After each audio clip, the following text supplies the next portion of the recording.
Hey friend, welcome to Self-Transformed, a podcast redefining self-care through simple fitness, nutrition, and mindset habits. I'm your host, Emily Nichols, certified personal trainer, Whole30 coach, and Taco Tuesday enthusiast. Hey, I know the struggle is real when it comes to taking care of you. I too am a busy working mom who felt physically and emotionally drained until I took action on my own transformation journey. I finally found the solutions to feeling confident and living a healthy lifestyle that doesn't feel hard, and now I'm on a mission to equip you with sustainable tools to help transform your life from the inside out, guilt-free.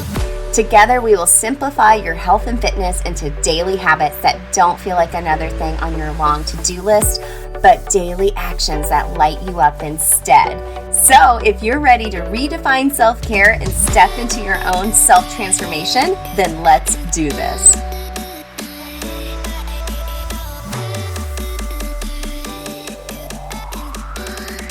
You're listening to episode 87 of Self-Transformed. Hey friend, welcome back to the show. What an exciting past week. Yes, we rebranded the show to Self-Transformed, and we are continuing to redefine self-care through simple fitness, nutrition, and mindset habits. Pretty much the same content that we've been talking about, but we're just reframing the way we think about and the way we see self-care in order to reach more women and help inspire and motivate you to start just taking care of your basic needs. So go back and listen to my big announcement about why I changed the name of the show. And also I added 3 more bonus episodes from my free live workshop I did inside my Facebook community. It was all about debunking self-care. We had a lot of fun. We did a giveaway there as well. If you want to join us over there, there's a link in the show notes to do so. Lots of funny memes and GIFs, and also I post a lot of worksheets there to help you continuing to take action based off what you learned each week on the show. So there will be one posted there this Thursday. You can also check out the guides there in the free community because everything is saved there, including the debunking self-care workshop and every worksheet I've ever posted. So go take a look, have some fun over there. We post daily fun themes in order to provide more of a community, a sense of friendship and kinship amongst all the women in the group. It's a lot of fun, and I like to laugh a lot, so there's always a lot of gifts or funny memes going on over there as well. But yes, again, thank you all so much for the support and rebranding the show. A lot of amazing things coming down the line in 2021. If you want to be the first to know, come join that Facebook group or sign up for my newsletter as well. I promise I don't spam. That's not cool. Usually just one time a week you'll get a love note from me. Okay, well, let's get into today's episode. I was so excited to reconnect with my friend Erica Ballard. So let me tell you a little bit more about Erica. So she grew up her whole life thinking that the path to health was lined with HIIT workouts and low-fat smoothies, which explains why she spent most of her 20s eating yogurt that she really honestly hated, skipping sleep for 6 a.m. spin classes, and she just thought that was how people got healthy.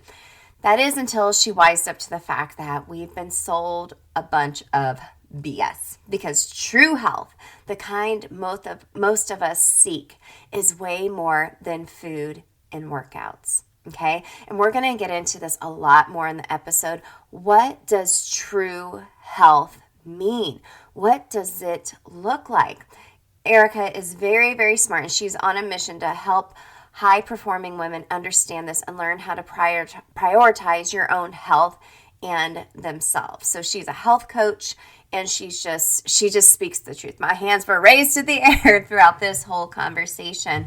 I think it's just really confusing because there are a lot of amazing tools out there to help you get healthy, but it's hard weeding through everything out there and finding out what is for you and getting so caught up in what the outcome is versus like the actual process and the journey of it all. You know, that's where the self-transformation happens, when you're just along for the journey and you're learning things about yourself and your mindset and willing to grow and learn and become the healthiest version of yourself, not just physically, but mentally, emotionally, spiritually, all the things. Because health is not just about the number on the scale. So get a pen and paper handy. You're going to really want to take some notes with this conversation with my friend, Erica Ballard. All right, gang, I am so excited for you to hear from Erica Ballard today on the Self Transformed podcast. Erica, thanks so much for coming on the show. Of course. Thanks for having me. All right. Well, the first question I ask everyone, and I'm kind of redefining the way we think about self-care now with the relaunch of the show. So, Erica, what does self-care really mean to you? For me, self-care is taking care of yourself, whatever that means. Like, people think, it's something, it can be really superficial, like a manicure or whatever that is. But I believe we know how to take care of ourselves. We have just silenced that voice for so long.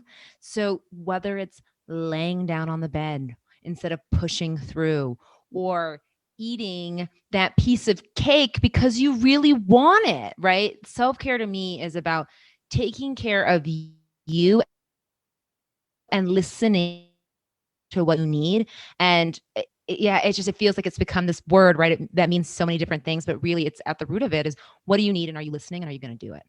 Yeah. Oh, and I love how you said, we know how to take care of ourselves. We just don't do it. Dang. Yeah, that's good. That's good. We could just end the show right there. Okay. Well, let's get into you a little bit more. Can you share a little bit more about you, your story, kind of how intertwining of things in your life have happened to bringing you where you are today and what you do today? Sure. So we'll take it back to the beginning, where, for most of my teen years and early 20s, college, right, I hated the way I looked and felt. Like, I just hated it. And for me, it was really confusing because I really loved health. And I ended up working in public health and healthcare. And, I drank the shakes and I ate the bars and I knew the rules. And yet I would wake up most mornings looking in the mirror being like, just frustrated. And when I think about what I wanted from health and why I wanted it so badly, the first reason was I wanted to look a certain way, right? Like, I saw women on magazines, on TV, and I wanted to look that way. But when I really dig into it, what I really wanted was to be happy. And I thought health would make me happy. Because when I looked at my life, like after graduating college, I moved to Washington, D.C. I had a hot boyfriend at the time. I had cool friends. I lived in like a cool city. Like, all of the things were going for me. And yet I felt a void. And I was like, well, I haven't fit into the pant size I've ever wanted to. So that must be it. That's going to unlock everything for me. And so I really, quote unquote, prioritized my health. I mean, and what I mean by that is I would skip sleep to go to workout. I would restrict as many calories as possible. I would play all of the games you play about not eating food and waiting as long as you possibly could before lunch. You ate your lunch, all of those things that are really messed up. But at the time, and even today, we think are normal parts of getting healthy. And so I did that and I played that game for a very long time. And yet I would wake up, look in the mirror and be like, what is happening? Why don't I feel this like the way I want to? Why am I not dropping weight? Why don't I look the way I want to look? Why does my skin look this way? I just couldn't figure it out, but I didn't know any other way. And like probably most people on their path to health, I blamed myself for not getting the results instead of blaming the methodology. And so I just was like, if I try harder, if I just work out a little longer, if I just eat a little less, and I just did it over and over and over again until honestly, I moved back to Indianapolis, and I had been on the East Coast for about 10 years, getting my master's at Tufts Medical, working in the public health field. And I stumbled, quote unquote, upon the Institute for Integrative Nutrition, which was a really intense health coaching program. And I, against everyone's better judgment, I went to it. And what I learned there really blew my mind, because from Tufts and from working in the healthcare and public health sector, like I really thought health was more allopathic. I thought it was more medically driven, even though I also understood that our race and ethnicity played a role in sidewalks and the way that our neighborhoods are set up. But when I went to this school, it taught me, you ready for this, that food, stress, sleep, basic movement, those were the drivers of our health. Those were it. And when I realized that and internalized that, everything changed. In 6 months, my pants fit. I joke that my mom liked me within a year, but I mean, we've all been that bitch, right? When we're trying to get healthy, and I got calm, like not monk on a mountain calm, but like my kind of calm where I could balance all the things that I wanted to balance because I wanted to start a business. I want to do all these things. And when I figured that out, I happened to be working in a corporate wellness organization at the same time, and they were pushing what I used to do and I knew didn't work. And at some point, you're like, I can't lie for 60% of my life. Yep. And so I started my own business. I started working health coaching, Eric Ballard Health on my own because one, I couldn't lie. And two, I really wanted people to learn that prioritizing your health is prioritizing yourself. And so because of that, it looks exponentially different than what we think it is. And I think I scream it from the rooftops, like anywhere anyone lets me have that conversation, I have it because I just like you, I want people to take care of themselves and I want people to be healthy because I know that's what they want. And I just want to show them a way that allows them to integrate it into their life instead of flipping their entire life over to make it happen. Yeah. Well, and this is where I think it's so important to look to somebody like a health coach to educate you on these things, because when you know better, you do better. And, I'm going to be 40 this year, and just thinking of the time frame that I've grown up in, I wasn't taught these things. They don't teach you this in health class or even sex ed and all, and going to the doctor, like I know you're expecting a baby. They weren't talking to me about like postpartum depression or taking care of myself after the baby was born. I mean, there's what I'm eating to stay healthy for me and my mindset. It's just, we just don't know. We really don't. And I tell people, I did this, I got healthy on my own, but you want to know what happened? I spent thousands upon thousands of dollars and thousands upon thousands of hours trying to figure this out. And coaches help you shortcut things. That's what they're there for, to help shortcut your results and also to help you to hack into limiting beliefs, and then also to show you the right resources so that one day you can really do it forever on your own. Yeah. And that I think it's invaluable. But to your point, we don't no one's teaching this stuff now. Like, true. I watch things, there's certain apps and things where I'm like, that's gonna fuck somebody up. So I don't know if I can cuss on this podcast. And I'm like, that's gonna mess somebody up. Mm-hmm. Yeah, for sure. Well, even just, I was doing a home workout video earlier this week, and I've been really liking this program I've been doing. As a group fitness instructor, I like to have someone instruct me as well. That way I don't have to think about anything. I can just go through it. And she was talking about, oh, you're going to earn this and earn that. And I was just like, oh, and just hearing stuff like that over and over again, and I'm in the place in my life where I'm like, I don't need to earn anything by working out like my darndest. Like, I don't have to earn any of that. But for some people, you just don't know any better because you haven't been taught any better. And like you said, I can tell that, like, I should take up stock in Google. The amount of times I've Googled something to learn more about something. And the health world is very overwhelming. And there's so many different opinions out there. And it's like, what do you do? But everyone's own health path it's not linear or the same as anyone else's. Oh, that's the huge piece, is it's not. And all of these like the calorie counting restriction diets, 1,200, 1,500 calories, like I'm like, throw those out the window. Yeah. All of those are wrong. Yeah. The other diets that we're looking at, they work depending on who you are and what season of life you're in and what illness or disease you have, right? So the reason that all of this stuff works is because it works for a certain type of person. And that nuance is, I think, easier to talk about than we allow it to be, but we don't talk about it, right? Like in the health field, like it's not often talked about, even though we could be like, keto's great if you have type 2 diabetes or you're pre-diabetic, right? But keto's terrible if you have a thyroid issue. Like saying that's really helpful, right? Like, but you have to dig into like 16 blogs to find that stuff out. And more so, and you kind of hit hit on this is we if we just listen to our bodies, we get really far because our bodies always know. Mm. Well, I had someone say this on the show before, and it was if you can't even hear your body whisper, how are you going to hear it scream? And I was like, hands to the air. Yes, yes, yes. So, how can we listen to our bodies, Erica? I was having this conversation yesterday and people hate my response. So just warning everyone now. They'll buckle in.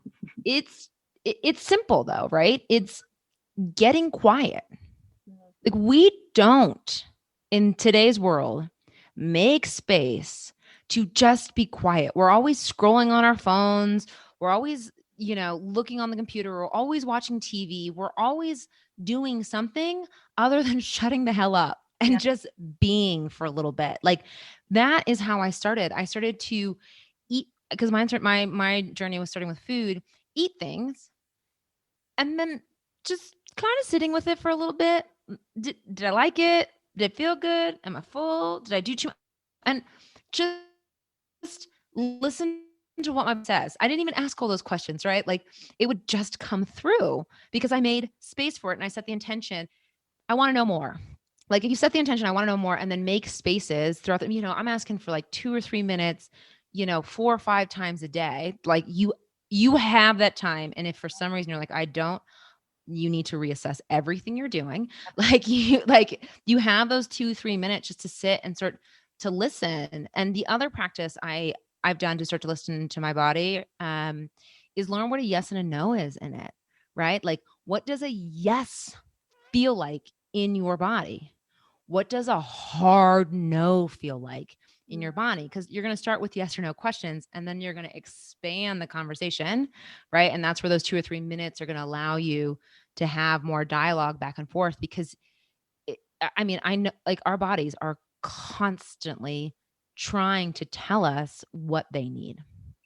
That's so simple to start with, too. And it made me think of, like this morning, I knew I needed rest. I usually like to work out really early in the morning, but I went to bed last night. I went to bed early because I knew I was tired. And I woke up this morning and my body, I said to myself, okay, should I just go ahead and work out? And I was like, no, you are tired. You need to go lay down and rest for a little bit more before you take on your workout. But also in the same instance with food, it's like, do I want this margarita? A lot of times I'm like, heck yes, I do. But every once in a while I may be like, but no, I really don't want to. Not just how I know it's going to make me feel physically, but also mentally as well at the same point. So that's just a really great practice to put into practice. And I want to point out my clients do this and they're not they're not instructors, they're not health coaches, right? I have a client and I love her. She loves to work out in the morning, but she will choose her sleep now over working out because she knows that it will actually compound the stress on her body if she does her hard Peloton workout without that sleep. And I share that because it's like, well, people are often like, well, you're a health coach. Well, you do this for a living. And it's like, everyday people are doing this all the time. And I just had a conversation before we chatted with a friend whose husband hates avocados. And he's also having trouble digesting certain fatty meats. When your body hates something, that's usually a sign that you can't have it for a reason. You usually don't just hate something. Mm-hmm. Like your body's saying, can't digest it. This is hard. And it's now starting to present in different places and they're having to walk back. What does that mean? Mm-hmm. And she was a client. So she has probably too much knowledge, right? For her husband's, like according to her husband, but she's able to be like, well, processing fat, probably the gallbladder. I should look into that. But that's what I'm saying is and she is a salesperson. Like she does not do this for a living. So I just want to really emphasize that you can do this no matter what you do for a living. Yeah. It's just a habit you need to start doing. And the more you put it into practice, it'll be easier and easier to listen. Mm-hmm. Okay. So the word health is thrown around a lot, health and healthy, kind of like self-care. And there's so many different definitions of it and personal responses to it. In your opinion, Erica, what does health actually even really mean? I have actually really thought about this lately. Like, what does it mean to be? Because my definition has evolved. Yeah. And for me, what health is right now is having control over your body and choices. Mm. And the reason I say that is, like you mentioned, the margarita. If you're going to have a margarita, you can't feel bad about it ever. Like, right? That's what I mean by choices. Like, a lot of us, we don't trust ourselves after we do something we deem bad. But it's really knowing that, like, whatever I choose to do, I've chosen it because my mind and body are connected to a point where, like, I get to make the decisions. And so for me, that is what health is. I like that. And I think a lot of times people think I'm not in control of what I'm putting in my body, like my mind, I just went and binged, or I drank this whole bottle of wine and whatnot. And it's like, you have the choice. I think we're not giving ourselves enough credit for how strong we really are. We're so strong. And for women, I have learned being pregnant. Holy moly. Like, Yeah. I haven't even had pushed out the kid yet. Right. Like, I'm like, yo, like, you're strong. Like, if you had a kid, like, you deserve like 16 gold medals. Like, right. We are so strong. And the language that we use is really important, because when we say we don't have a choice, when we say it's hard, when we say all this stuff, we are telling ourselves that truth, and then our body's going to carry it out, because our body is our walking unconscious. So if you say these things, it's going to carry forth what you say. So it's so important that we have that conversation with ourselves that we want to have. And a therapist friend of mine, she said, don't talk to yourself like, what is it? She said, I don't want you to love yourself or talk to yourself the way that you treat yourself the way you want to be treated. It's treat yourself how you would treat a friend, because you don't treat yourself well. So it's like, really, what's the language you would say to a friend? What's going on there, and harboring that in, because it will carry through. Yeah. I think the overarching thing that I'm seeing here is a lot of it begins with your mind. And we've talked about on the show a lot how your mind and body are so connected, and we don't realize how things manifest themselves physically because of mentally what we're doing, or even vice versa. But there's so many confusing strategies out there. The strategy we just shared about yes, no, asking my questions, yes, no, that's wonderful. But we keep seeing strategies about, tracking your macros, taking your measurements, doing, looking at the scale to see when you have lost any weight. And personally, I feel like there is time and places for things like that. They're tools for you to kind of check in on yourself. But I was just curious, as far as like physically wanting to make changes in your body, what would you suggest to a listener? And is there a time and place for those type of tools? Hey gang, cutting in real quick to tell you about my favorite meal delivery service, Cooked. They are a Chicago-based meal delivery service, and let me tell you, my family is obsessed. So Cooked offers chef-crafted meals that are cooked simply with only the purest ingredients, and they have 3 different meal types. So they have signature whole food meals, plant-based vegetarian meals, and even better, Whole30 approved meals. They're an official Whole30 approved meal delivery service. And my husband's last round of his Whole30, this was a game changer. It made his Whole30 even easier, and me too, so I wasn't cooking all the meals, and the meals were delicious. We're still ordering them every week within our food freedom. So head over to eatcooked.us and you can use the code EmilyNichols15 to receive 15% off your first order, and then Emily Nichols 5 for every order after that to receive 5% off your meals. So go check out eatcooked.us and let me know your favorite cooked meal that you receive. You're gonna love it. So the measuring and the macros and things like that, there's a time and place, right? Like, if you really know that will help you, then do it. Right. But a lot of us, we do those things because someone else told us to do them. So if you really believe that they will help you, and you are unattached to the outcome, like, that's a big one. You are unattached to what happens. Okay. Like, my husband's like that. My husband can count his macros and look at his weight every day and completely unaffected. Right. I know men can do that actually fairly well. Like women, we got a hard time. So it's just really important that you check yourself. And if you become obsessive, you're lying to yourself if you're saying it's okay. And I'm only calling that out so bluntly because we're really good at telling ourselves things are fine when it's not. So I would say it has a time and place, but really check in and say, do I want this? Like, is this going to help me? Yeah. And if it's not, then don't. And so with that, like after, you ask if not though, or not if not those, but like what are other ways? Yes. For me, I'm really big on setting your own health goals.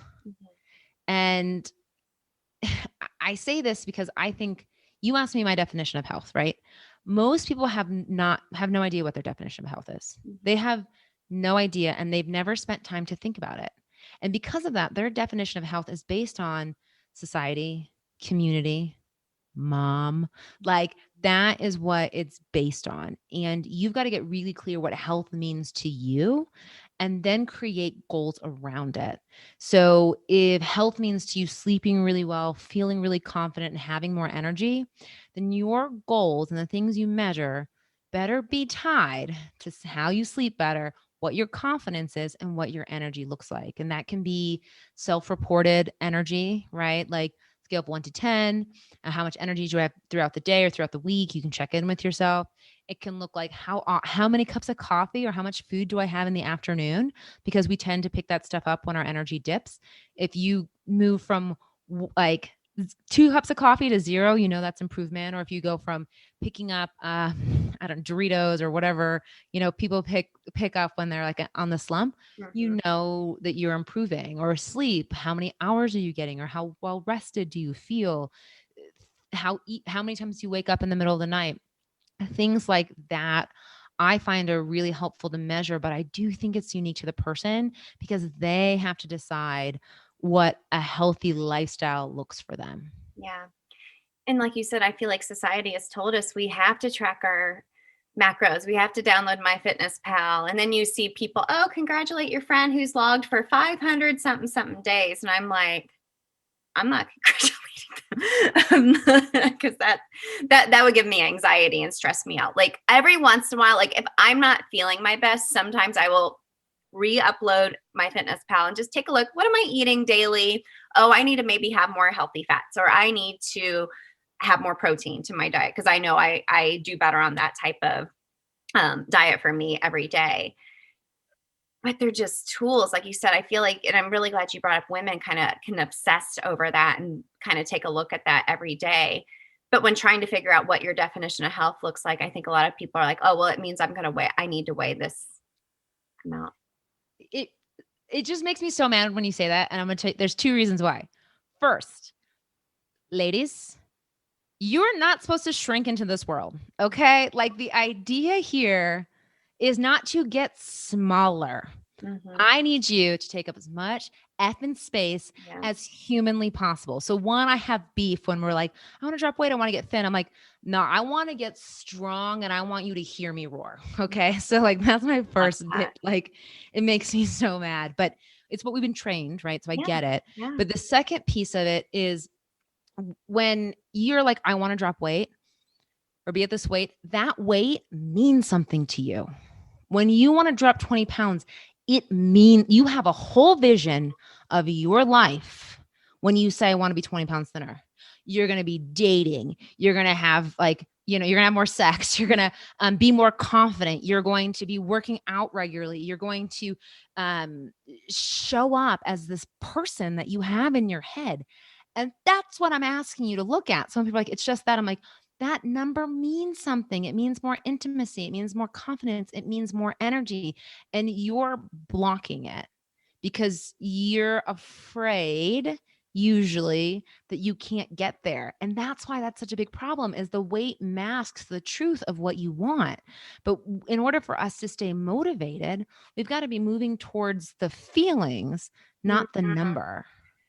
Dang, feelings, not the number. Well, and like you said, what that makes you feel. It's like, well, I won't get winded playing with my kids, just simple things like that.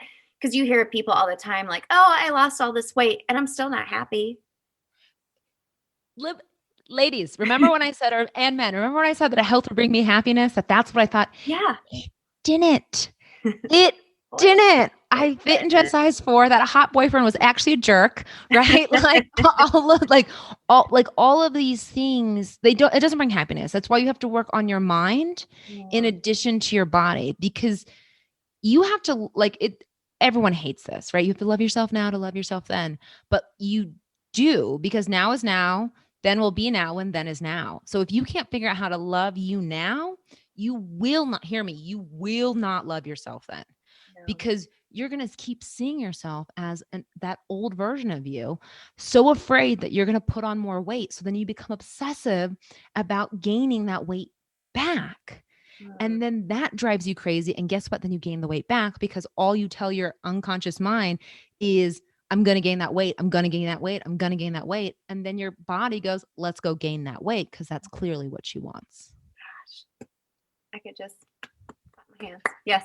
Yes. I get really amped up about this stuff. Well, and like you said, it's what we've been taught, and we just need to be untaught. And really, it really comes down to our minds. And having shows like this, having health coaches like you out there for women to listen to and be like, yeah, that is BS what I've been told. And I should, really just do the inner work to really let the outer show like what's really shining on the inside, for sure. For sure. Gosh. Well, go ahead. Oh, I was just gonna say that's what's so, I think that inner work feels so hard, which is why people do the outer work first. Mm-hmm. And it's a mechanism inward, because food, as you know, it clears up your channels, you can hear better, think better, all that. But the inner work is where it's at, because it's an identity shift. It's not a behavior shift. Yeah. That mind body connection. It's real. It's real. Well, and we mentioned earlier that everyone's health journey is not the same, but even your own personal health journey is not linear. I feel like I've been on since 2015. Like, I feel like I'm finally taking the right approach to my health. And it has changed since 2015 because I've changed. My lifestyle has changed. I've gotten older. When I was younger and I had my kids, it changed, and then once they were born, it changed. And I think we have to be okay with that and adapt as it goes, as you go throughout your life, because your health is not always going to be linear. When we think about business, we get that there's seasons, right? Like, we get it. But when we think about ourselves, it's like, no, I can't have a season. I have to always be going. And it's like, no, like, you're going to have different seasons, and your body's built for different seasons, right? If you need to take a few weeks off, your body will probably not really shift that much. Like, really, truly, if you're taking care of yourself, because health isn't just about how much I work out and what I eat. It's also, what's my stress level like? What's my sleep like? What's my inner peace look like? What is my meditation self-care practice look like? All of those things are a facet of health. What's my community look like? So I think it's really important that we understand, to your point, that like ebbs and flows happen. And as you change, what your body needs change. So when you're getting started, you're going to have to try a little bit harder than the rest of us, right? But once you get to your maintenance phase, you have so much flexibility in what you're like. I just, the story is like, we went to Peru for our honeymoon, and we went for 28 days. We balled out. It was great. And I walked, I kind of worked out, but my body really didn't change. Like, I might've lost a little bit of muscle, but for 30 days I walked pretty much everywhere. I did, occasionally I did like a workout here and there, but when I came back to the States, I went right back into it. And I just wish people would give themselves space and grace to take care of what they need to take care of, because your body is adaptable and it will do what you need it to do, as long as you're somewhat taking care of it in the process. Yeah. Giving yourself space and grace. Well, and just thinking about this past year too. I mean, that 2020 has been a season in itself and thrown a wrench in everyone's everything. So we had to adapt. And you hear people like, oh, I gained weight during COVID. And it's like, okay, great. I mean, we were going through a season and that's okay. Give yourself space and grace and just move on. Figure out what to do to make you feel your best from there. And I always think too, like, and it's a hard thing to think, recognizing, but like our obstacles and our challenges are the way, right? Like if you Yeah. gain 10 pounds during COVID, there's a good chance that like you probably weren't taking care of yourself that well before COVID. And Mhm. and it just kind of like, I'm just calling it, you know what I mean? Like Yep. Yep. in, and it's just a wake up. It was just a wake up call. Like Mhm. you really got to focus here. And it's just up to you whether or not you listen. Like I'm not going to judge you. I know you're not going to judge them, but it's up to you if it matters. And if it does, do something about it. But if it doesn't, stop talking about it. There's bigger things in life to worry about versus if you gain 10 pounds or not. Yeah, a size 6 to size 8 shouldn't, it's not that it shouldn't affect your life. It can, but Yeah. like if this is the season you're in, know that if you were a 6 once, you can be a 6 again. Yes. And like you said, sometimes those obstacles are just part of the journey and you learn from them. And that's all we're ever doing in this lifetime is like learning and learn. Like you don't arrive at health, you just learn more. Yeah. Like you said, 2015. I mean, my definition of health has changed multiple times. What I think is right, the season I'm in right now, you think I'm doing HIIT workouts and like abs and no, I'm like doing some nice lifts and doing yoga. I'm trying to walk like maybe 30 minutes a day, 3 times, like in 10-minute increments. Like it just looks different Nice. depending on the season you're Yeah. in. I hope you're getting lots of sleep too. Oh, so much. That those 5:30 mornings haven't seen in a while. Oh my gosh. We always joke when I was pregnant with my oldest, we took a trip out west and I was like maybe 8 weeks pregnant. And we went to Arizona and we stayed with an old college roommate of my husband's. My cousin lived in Vegas and we rented a car and just did like a big road trip. And we did it so we could see all this beautiful scenery. I slept the whole time. Soon as we got in the car, I was like, I was out. And my husband's like shaking me, like, look at that, look at that. I'm like, I'm getting my sleep. I'm growing a kid here. It's really hard. It's so hard. But just sitting here existing. Yeah. definitely got that pregnancy pillow down packed. Yeah. Ooh, good, good, good. Well, Erica, let's go ahead and wrap up here. I could talk to you forever. You're, my type of people. We love to talk about overall wellness and health here on the show, but I want to wrap up. What comes to mind when you think of the term self-transformed? How can people go on their own self-transformation? So when I think of self-transform, I'll tell you my gut answer to that Yeah. is shifting into who you really are. Mm. Because I think we've gotten really far away from who we are. I know I did. Yeah. And I'm still moving towards her. And my self-transformation is really just transforming into myself. And that's what I think it is.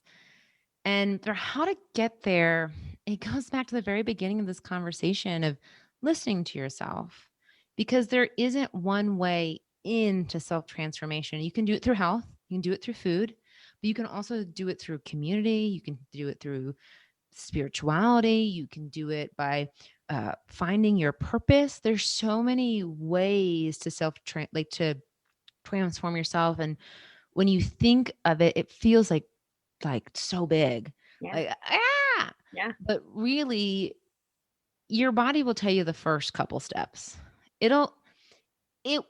It's not mean enough to give you all of them because you won't go down the path, right? If you knew what you knew. But if you can get really quiet and just say, like, what do I need to do next? Like, what does my highest, best self need next? You'll get your couple steps and just do it. And for some people, it's literally drinking more water. For other people, it's quitting their job. For others, it's it's starting to meditate, it's starting to pray. And it's like, so listen and take those steps, because I promise, I promise, more steps will unfold as you start to come back home to yourself. I love that. And no one else can tell you that but you. Amen. Amen. Well, Erica, thank you so much for coming on the show. I so enjoyed this conversation. Where can everyone connect with you and follow along with what you're doing? So my favorite place to be is on Instagram. So at Erica Ballard Health, I hang out there probably more than I should. I'm there a lot. I have a 10-part podcast series. So the lies you've been fed, if you're really interested in food and understanding what lies we have been fed, I'm there too. And if you want to connect for coaching or to talk more about what it would look like to work together, you can go to my website at ericaballardhealth.com. Awesome. Oh, and actually, if you don't mind, since we were talking a lot about mindset, I also have a download if people want to understand some of the self-sabotaging behaviors we have because of our mind. I can give people who are listening a free download for that. So I'll send that your way. Awesome. Yeah, send me the link and I'll make sure to include it in the show notes to all the things. So awesome. Erica, thank you again so much for this conversation. I'm so glad we got to reconnect. Me too. Thank you.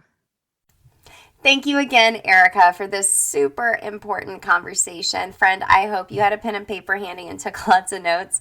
I always go back and listen to my interviews with my guests, and I keep a notes file in my phone where I just jot down notes as I'm listening to it.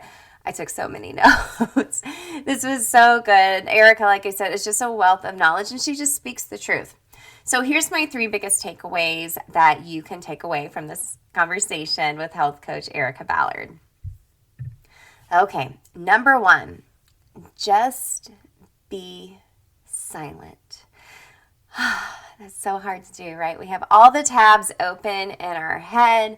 We're on social media. We're seeing someone try this and they look amazing. We're seeing someone do this amazing 2-hour-long morning routine and they're just acting like they're feeling their best and they're just glowing from the inside out because of this skincare ritual they do. And then someone's doing this and their kids are perfectly well behaved. We all know that's not true. But when it comes to yourself, in your own body, your own health. And like I said, we're not just talking about your physical health. We're also talking about mental, spiritual, emotional, all the things. What is your body trying to tell you? What do you need? Is it more sleep? Is it more movement? Is it losing some of the extra junk you're eating every night or the alcohol you're drinking every night? Okay. What is, like Erica said, this is a really great question. I hope you jot it down to keep it in the back of your mind whenever you're in this situation where you're trying to decide what serves you or doesn't serve you when it comes to your body. What is a heck yes or what is a hard no? Absolutely not. Yes or hard no. So let me give you a couple examples for me. Actually, let me tell you my husband too. So after we did our first Whole30 journey, he was drinking a couple beers every night to help him because he thought maybe that would help him sleep. It actually had the totally reverse effect. But he got so burnt out on that. And after we went through our Whole30 journey, one of the things you eliminate is alcohol for 30 days. He drank a little here and there just socially. And he hasn't had a sip of alcohol in, I think, over 3 years now. Or maybe it's 4. It's 3 or 4 years. It's been quite a long time. Just because that is a hard no for him anymore. Because the way it makes him feel physically, the way it makes him feel mentally, and the way it really, at our age where he's 40, I'm almost 40, it's like a 48-hour hangover now as well. So that's a hard no for his body. Okay, so for me, for example, let me give you something where this may be more of a gray area for you. Okay, so let's think about ice cream. Okay, so I love ice cream, especially like something with like cookie dough, because you guys all know my obsession with chocolate chip cookies. But sometimes it's a hard no for me, depending on where the ice cream comes from. Because sometimes, like if I go to Dairy Queen and get a Blizzard, I love Blizzards, I'll get like a really small one because that amount of dairy is going to cause me trouble for about 48 hours. And so sometimes it is a heck yes, I really would like to have that, or I'm very careful about the ice cream choices I make because I know how it's going to make me feel in my digestive system. Or sometimes it is a big, hard no that is not going to serve me well, especially if I have to be somewhere for the next 48 hours and I just cannot. Okay. So just be silent, listen to your body. I learned that about myself after going through my Whole30 journey, finding my own version of food freedom, which I now teach my clients, not necessarily the Whole30, but the food freedom part of the Whole30 journey. And I've learned what is a yes, a heck yes, or a hard no. And sometimes there's some gray area in there, and that's okay. But you got to be silent and listen to your body and figure out what that looks like over time for you. Okay? So just be silent. What is a heck yes or a hard no? So, number 2, you are actually in control over your body and your choices. What a novel idea. We, like Erica mentioned, we don't trust ourselves. We don't give ourselves enough credit that we can make healthy choices for ourselves. Maybe it comes from a sense of peer pressure, or you've developed this habit where when you're stressed or anxious, you turn to sweets or alcohol to kind of help numb the pain or give you a temporary relief for that matter. But gang, you are so much stronger than you think. I mean, just referring back to my Whole30 journey, first time I did that, I was on fire for life afterwards because I did something really hard and I made choices for my body and for my mindset over that 30-day period and continued into that food freedom journey, feeling that empowerment that I can make choices for myself and deal with the consequences or not deal with the consequences based on those choices I was making. Okay? And if you make a choice and it doesn't agree with you, don't feel bad about it. Okay?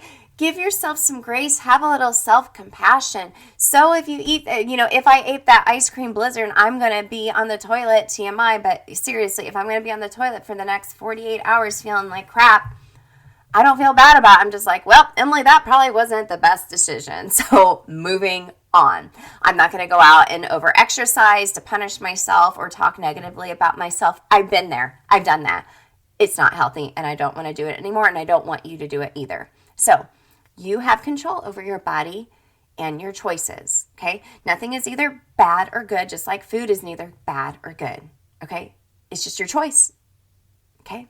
You can make the choice. If you want to eat a whole package of cookies, that's your choice. And on how you deal with how you feel afterwards, physically or mentally, that's okay. We can move on. My last takeaway is just in reference to all the different tools out there that you can use along your health journey. Okay, so we talked about macro counting, or when is the time and place to take measurements or weigh yourself or whatnot. Sometimes it's good to have that data, but check yourself, because once some of those tools become obsessive, is it really okay?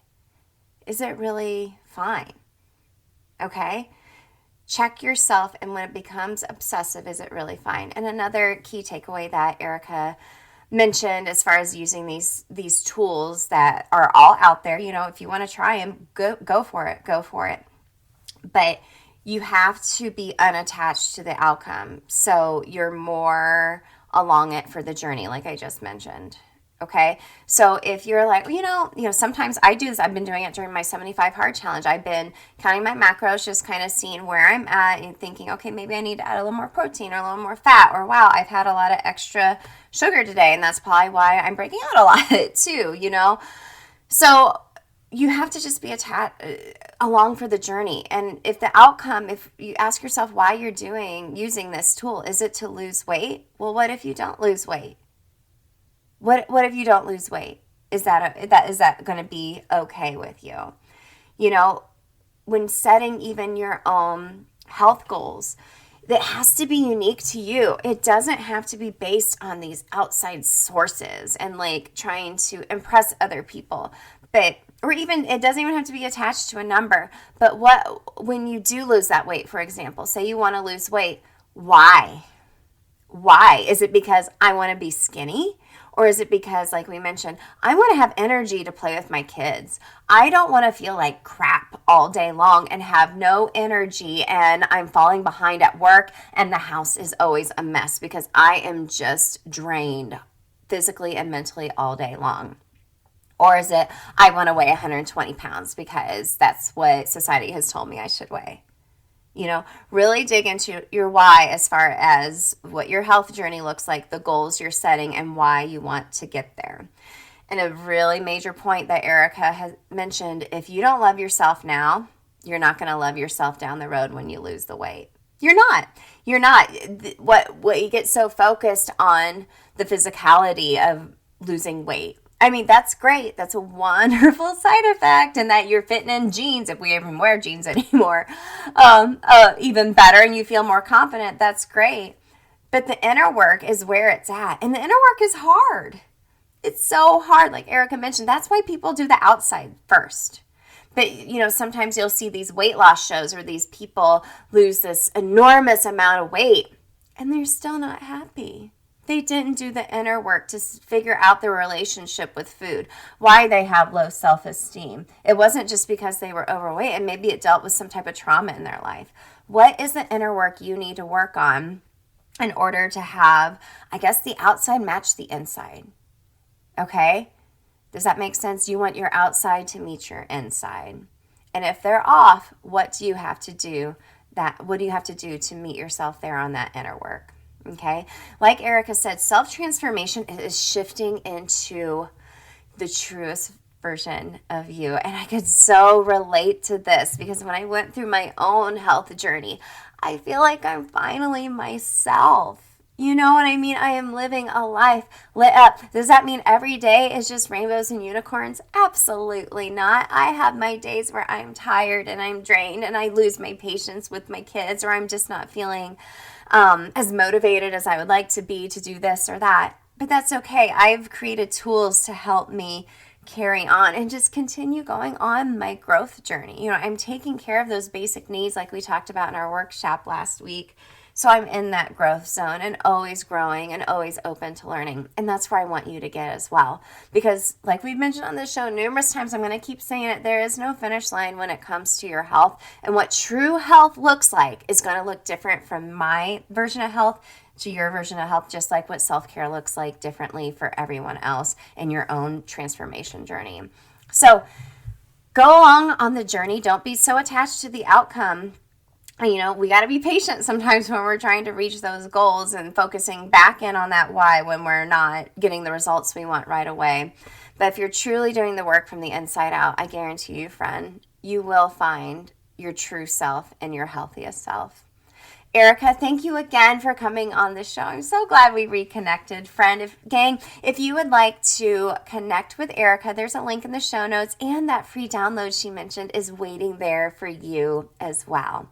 So gang, I love you and appreciate you all, and I'll see you next week.